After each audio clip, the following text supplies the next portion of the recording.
Life. हर व्यक्ति का सपना होता है कि जिंदगी में कामयाबी हासिल कर दुनिया को ये दिखाए कि वो भी किसी से कम नहीं है। हर व्यक्ति इस बात को जानता है कि कामयाबी हासिल करना इतना आसान तो नहीं होता, कामयाबी यूं ही तो हासिल नहीं होती। कामयाब बनने के लिए कड़ी मेहनत और कई आदतों में बदलाव करना पड़ता है। इस बुक में दी गई आदतों को अपनाकर आप कामयाबी की ऊंचाइयों को छू सकते हैं। आइए जानते हैं कि वे आदतें जिन्हें अपनाकर आप भी कामयाब हो सकते हैं। ऑथर ने इस बुक को 6 पार्ट्स में डिवाइड किया है। Fitness habits, mental habits, emotional habits, lifestyle habits, personal habits and developing habits. सबसे पहले हम बात कर लेते हैं फिटनेस हैबिट्स की। आजकल की भाग दौड़ भरी जिंदगी में सेहत का ख्याल रखना बहुत मुश्किल सा हो गया है। इस बुक में दिए गए सिंपल आदतों को अपनाकर आप एक बेहतरीन जिंदगी का आनंद ले सकते हैं।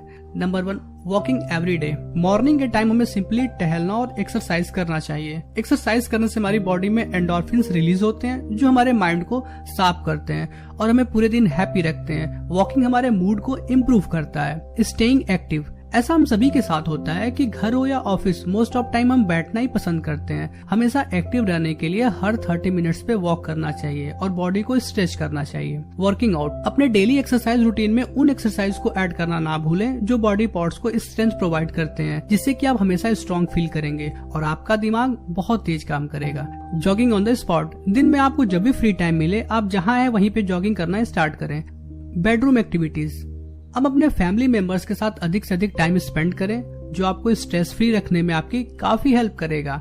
फाइंडिंग अ हैबिट, हमें न्यू हॉबीज चूज करनी चाहिए जिससे कि लाइफ में वैरायटी ऐड होती है। यह प्रयास करना चाहिए कि हम उन हॉबीज में सक्सेसफुल कैसे बन सकते हैं जिससे कि हम लाइफ में आने वाले न्यू चैलेंजेस को इजिली टेक ओवर कर सकें। पार्क फॉर अवे, जब भी आप बाहर जाएं कोशिश करें कि अपनी कार या बाइक पार्किंग के लास्ट में पार्क करें जिससे कि आपको थोड़ी देर वॉक करने का टाइम मिल जाएगा। स्ट्रेचिंग प्रॉपरली, नहाने या टहलने के बाद 5 मिनट्स का स्ट्रेचिंग बॉडी को हील करता है और पेन को रीबाउंड करता है। टीमिंग अप, क्या आप चाहते हैं कि आपकी बॉडी गुड शेप में रहे तो आपको एक रनिंग बडी ढूंढना पड़ेगा जो आपके साथ रनिंग कर सके। एक रनिंग बडी आपके फिटनेस में रियल डिफरेंस ला सकता है। मेकिंग एक्सरसाइज फन, आप वो करना चूज करो जो आपको अच्छा लगता है, जैसे फुटबॉल खेलना, जिम जाना, स्विमिंग करना। इसी बहाने बिना बोर हुए लंबे समय तक आपकी एक्सरसाइज भी हो जाएगी। मेंटल हैबिट्स, अगर आप खुद को मानसिक रूप से स्वस्थ रखना चाहते हो तो अपनी रूटीन में शामिल करो ये हैबिट्स। 11, लुकिंग एट निगेटिविटी,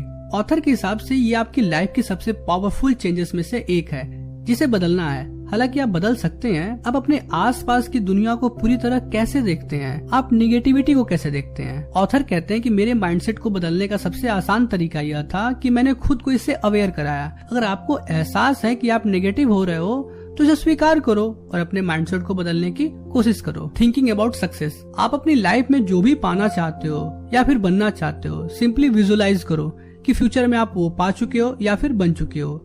ये हैबिट आपके सक्सेस रेट को कई गुना ज्यादा बढ़ा देगा और आपको मेंटली इंप्रूव करेगा। कंटेम्पलेशन रिलेशन, जब भी आप किसी काम की शुरुआत करें तो पॉजिटिव रिजल्ट को सोचें। यदि आप बिना सोचे समझे कोई स्टेप लेते हैं तो अपने गोल को अचीव करते समय जो भी प्रॉब्लम्स आएंगे आप उनको फेस नहीं कर पाएंगे और रिजल्ट भी हो सकता है नेगेटिव हो। नोटिंग योर पॉजिटिविटी, आप अपने दिमाग में वास्तव में कितनी बार ध्यान देते हैं कि आप कब पॉजिटिव रहते हैं और कब नहीं। आप अपने ऐसे कई सारे कामों को याद रखो जो आपको पॉजिटिव रखने में आपकी हेल्प करते हैं। ये हैबिट आपको पॉजिटिव रखने के लिए हमेशा मोटिवेट करेगा। डिटेलिंग द पॉजिटिव्स, इस दुनिया में 2 तरह के लोग होते हैं, एक वे जो सिर्फ प्रॉब्लम के बारे में बातें करते हैं और एक वे जो सॉल्यूशंस के बारे में बातें करते हैं। यह आपको खुद डिसाइड करना पड़ेगा कि आपके अंदर कौन सी हैबिट है और एक सॉल्यूशन ओरिएंटेड पर्सन बनने की कोशिश करो। चैलेंजिंग एजम्पशन, अब अपने खुद के एजम्पशन को कितनी बार चैलेंज किया होगा सोच कर देखो। अगर आप अपने खुद के बनाए हुए एजम्पशन को चैलेंज करना शुरू करोगे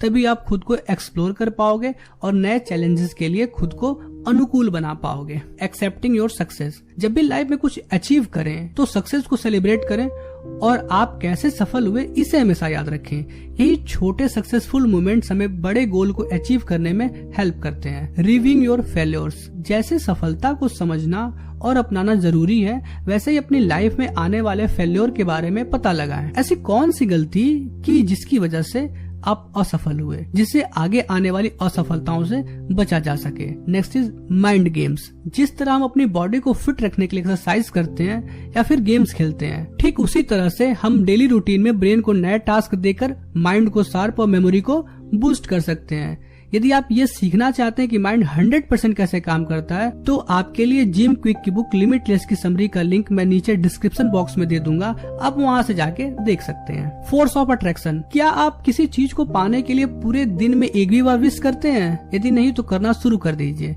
किसी चीज के बारे में सपने देखना और सोचना उसे सच करने में मदद करता है। Emotional habits. एक बात हमेशा याद रखें, इमोशनल व्यक्ति कभी सफल नहीं होता। ऑथर आपको यहाँ उन तरीकों के बारे में बताएंगे जो आपके इमोशन को कंट्रोल करने में आपकी हेल्प करेगा। Meditate for success. ध्यान या मेडिटेशन इमोशनल को कंट्रोल करने का सबसे बेस्ट तरीका है। मेडिटेशन का कोई फिक्स रूल नहीं होता, आप जिस भी पोजीशन में कंफर्टेबल फील करें उसी पोजीशन में मेडिटेशन करें। Diaphragmatic breathing. Human brain body के 20% ऑक्सीजन को कंज्यूम करता है।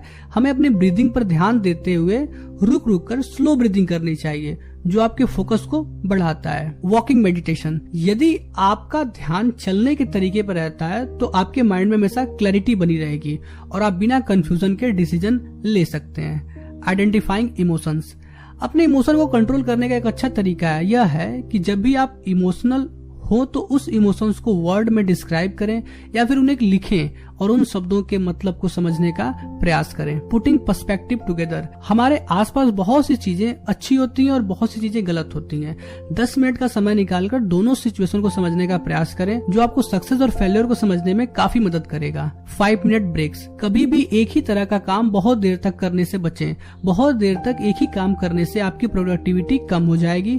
बीच में 5 मिनट का ब्रेक लें। जब आप दोबारा काम पे लौट के आएंगे तो आप रिफ्रेश फील करेंगे। You are what you eat. जैसा हम खाते हैं वैसा फील करते हैं और हमारे बॉडी के रिएक्शंस भी वैसे ही होते हैं। इसलिए खाते समय हमेशा ध्यान रखें कि उन चीजों को कभी न खाएं जो हमें बुरा फील कराती हैं। Handling negative emotions. अगर आप खुश हो तो दुखी भी होगे, आप चाहकर भी इसे नहीं रोक सकते, लेकिन आप एक चीज कर सकते हैं, खुद के माइंडसेट में ये बात बैठा लें कि दुखी होना एक ऑप्शन है, ये कोई परमानेंट नहीं है, जिससे कि लाइफ इजी हो जाएगी। Sitting outside. आप घर से बाहर निकले, एक अच्छी जगह पर जाकर बैठे जहाँ कोई डिस्ट्रैक्शन ना हो, बर्ड्स की आवाज को सुने, वहाँ के इन्वायरमेंट में पूरी तरह खो जाएं। Mental redirection. अपने मेंटल थॉट प्रोसेस पर ध्यान दें, माइंड में आने वाली निगेटिविटी को चुनौती दें और हमेशा पॉजिटिव सोचें और फील करें। Lifestyle habits. What's your values. अपनी लाइफ के कोर वैल्यूज को आइडेंटिफाई करें। यदि आपके द्वारा लिए गए फैसले आपकी वैल्यूज में फिट बैठते हैं तो आप मेंटली स्ट्रांग होते जाएंगे अपनी लाइफ के गोल्स और ड्रीम्स को अचीव करने के लिए। What's your passion. खुद को बेहतर तरीके से समझने के लिए आपको अपनी लाइफ के पैशन का पता लगाना चाहिए। ऐसी कौन सी चीज है जो आपको आगे बढ़ने के लिए मोटिवेट करती है, जिससे कि आपकी लाइफ के एम और डिजायर्स भी क्लियर हो जाएंगे। Creating a vision. जितने भी मोस्ट पावरफुल लोग हैं, सबका एक ड्रीम या विजन है। उसी तरह से आपको भी अपना विजन क्लियर होना चाहिए कि आप कहां पहुंचना चाहते हैं। Inspiring yourself. इससे रिलेटेड हम पहले भी बातें कर चुके हैं। खुद को इंस्पायर करने का सबसे आसान तरीका यह है कि जब भी आप कहीं अटके, अपनी पुरानी सफलताओं को याद करें कि कैसे आप सफल हुए, उससे सीखें और मूव ऑन करें। Challenging beliefs. अपने बनाए हुए खुद के बिलीफ सिस्टम को चैलेंज करने के लिए ऐसे पर्सन से आर्गुमेंट करें जो आपसे अलग बिलीफ सिस्टम रखता हो। आर्गुमेंट के सारे पॉइंट्स को ध्यान से समझें, जो आपकी हेल्प करेगा एक नया बिलीफ सिस्टम बनाने में। लेटिंग गो। ऑथर कहते हैं कि बहुत सारे लोग, इवन मैं भी खुद, सांसारिक संपत्तियां जैसे कार से लेकर टीवी तक इकट्ठा करने में लगे रहते हैं और फिर उन चीजों को खोने से डरते हैं। पता लगाएं ऐसी कौन सी चीज है जिसकी आपको जरूरत नहीं है। उन सभी चीजों को अपने से दूर कीजिए। सेल्फिश और सेल्फलेस। आप क्या बनना पसंद करेंगे? अगर आप कंफ्यूज हैं तो याद रखिए, यदि आप लाइफ में सब कुछ हासिल करना चाहते हैं तब तो आपको सेल्फिश बनना पड़ेगा। इसके अलावा और कोई दूसरा रास्ता नहीं है। Stopping yourself short. आप बुरे से बुरे सिचुएशन में क्यों ना हो, लेकिन कभी भी खुद को किसी से छोटा न समझें। ऑथर आपको सलाह देते हैं कि आपको वो चूज करना चाहिए जो आपको पसंद हो, ना कि दूसरों को। Defeating excuses. हमारे माइंड की सबसे बड़ी प्रॉब्लम ये है कि वो आपके साथ हो रहे गलत चीजों को एक्सेप्ट नहीं करना चाहता, इसलिए उसे ओवरकम करने के लिए एक्सक्यूजेस ढूंढता है। इससे बचने के लिए आपको अपनी गलतियों को एक्सेप्ट करना होगा, उसे दूर करने का सही तरीका ढूंढना होगा ताकि इन फ्यूचर आप उन गलतियों को रिपीट ना करें। Creating not reacting. हमेशा एक क्रिएटिव पर्सन बनने की कोशिश करें, ना कि रिएक्टिव। क्योंकि रिएक्शंस आमतौर पे बिना सोचे समझे तनावपूर्ण और आक्रामक होते हैं, लेकिन क्रिएशन सोच समझकर और शांत ढंग से होता है, जिससे आप सही फैसले ले पाएंगे। Personal habit. अब बात करते हैं पर्सनल हैबिट्स की। Simplifying your day. अपने दिन को आसान बनाने का सबसे आसान तरीका है कि वो सभी बेकार के काम करना बंद करें जो आपको डिस्ट्रैक्ट करता है, जिससे कि आप टाइम भी बचा सकते हैं और प्रोडक्टिविटी को इंक्रीज कर सकते हैं। Establishing your goals. हम सभी अपनी लाइफ में अलग अलग तरह के कई सारे गोल सेट करते हैं, लेकिन हमें अपनी लाइफ के मोस्ट चैलेंजिंग गोल्स को पहले अचीव करने का प्रयास करना चाहिए, जिससे कि लाइफ में आगे बढ़ना काफी आसान हो जाता है। Beginning a project. अपने प्लान और एम्बिशंस को मोटिवेट करने का सबसे क्रिएटिव तरीका यह है कि एक